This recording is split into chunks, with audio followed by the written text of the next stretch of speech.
Good morning, praise the Lord. Blessing for nation નિષ્ઠિથી હું આપનો ભાઈ સેમ ક્રિશ્ચન. ઈશ્વર પિતાએ આજે આપણને આપેલા આજના એક નવા સુંદર દિવસે આપને પ્રભુ ઈસુ ખ્રિસ્તના નામમાં પ્રેમી સલામ પાઠવું છું. આજે આપણે શાસ્ત્રના અદ્ભુત અને ખાતરીદાયક વચન પર મનન કરીશું. ગીત શાસ્ત્રનું પુસ્તક તેનો 32મો અધ્યાય, તેની 7મી કલમ. ત્યાં પ્રભુનું વચન કહે છે, તમે મારી સંતાવાની જગ્યા છો, તમે મને સંકટમાંથી ઉગારશો, ઉદ્ધારના સ્ત્રોતો તમે મારી આસપાસ ગવડાવશો. સેલા. હિન્દી અનુવાદમાં લખ્યું છે, तू मेरे छिपने का स्थान है, तू संकट से मेरी रक्षा करेगा, तू मुझे चारों ओर से छुटकारे के गीतों से घेर लेगा. વલાઓ દાઉદ ઈશ્વર ભક્ત જ્યારે સંકટના વખતોમાંથી પસાર થઈ રહ્યો હતો, ત્યારે એવા સમયોમાં તે કહે છે કે પ્રભુ, તમે મારી સંતાવાની જગ્યા છો. કારણ કે તે જંગલોમાં, રાવટીઓમાં, પહાડોમાં, ગુફાઓમાં, અલગ અલગ સ્થાન પર તે પોતાનો જીવ બચાવવાને માટે નાસી રહ્યો હતો.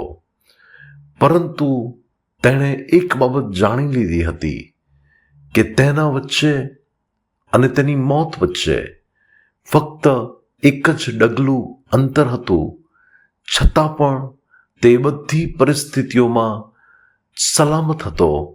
તો તેણે એ બાબત જાણી લીધી કે પ્રભુ મને સંતાડી રહ્યા છે, પ્રભુ મને સંકટમાંથી ઉગારી રહ્યા છે અને પ્રભુ મારો આશ્રય સ્થાન બન્યા છે.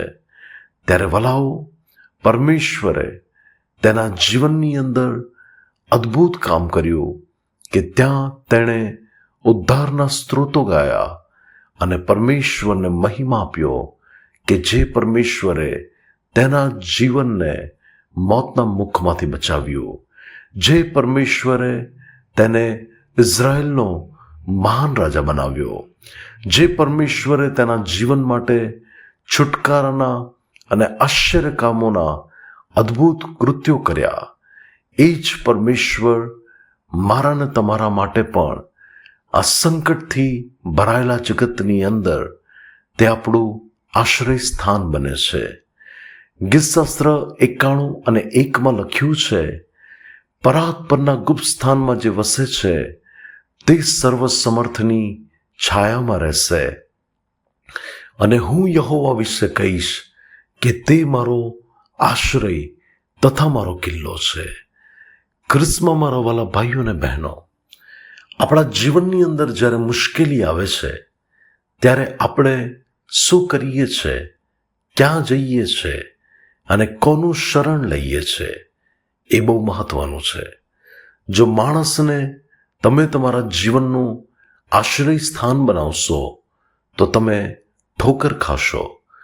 માણસ એ છેવટે માણસ છે, પરંતુ સર્વશક્તિમાન પ્રભુ આપણને કહે છે યશાયા 41 અને 10માં કે તું બીશમાં, કેમ કે હું તારી સાથે છું.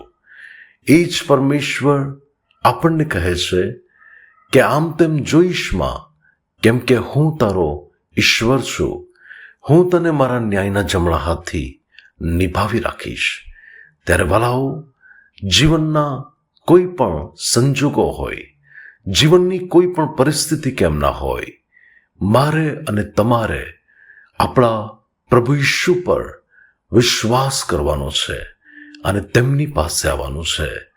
પ્રભુ કહે છે કે તમે મારી પાસે આવો અને હું તમને વિશ્રામ આપીશ. ત્યારે એ પ્રભુ આપણને સર્વ બાબતોમાં સંભાળશે. પ્રભુ આજના વચન દ્વારા આપણને આશીષ આપે. આવો આપણે પ્રાર્થના કરીએ. સ્વર્ગમાંના મારા પ્રેમાળ પિતા, તમે આપેલા આજના સુંદર દિવસને માટે આભાર. પ્રભુ, મારી પ્રાર્થના છે કે આજે કોઈ વ્યક્તિ સંકટમાં કે મુશ્કેલીના સમયમાંથી પસાર થઈ રહ્યું હોય, ત્યારે પ્રભુ તમે તેમના માટે આશ્રય સ્થાન બનજો. પ્રભુ, એ વ્યક્તિ તમારી પાસે આવે અને પરમેશ્વર ઈસુ પ્રભુના નામમાં હું માંગુ છું કે વ્યક્તિની પરિસ્થિતિ સંપૂર્ણપણે બદલાય અને ઉદ્ધારના સ્ત્રોતો પ્રભુ તેઓ પણ તમારામાં ગાઈ શકે, છુટકારાની સાક્ષીઓ તેઓ પોતાના જીવનમાં પ્રાપ્ત કરી શકે, એવી કૃપા થવા દો. પ્રભુ ઈસુના નામે માંગીએ છીએ. આમેન.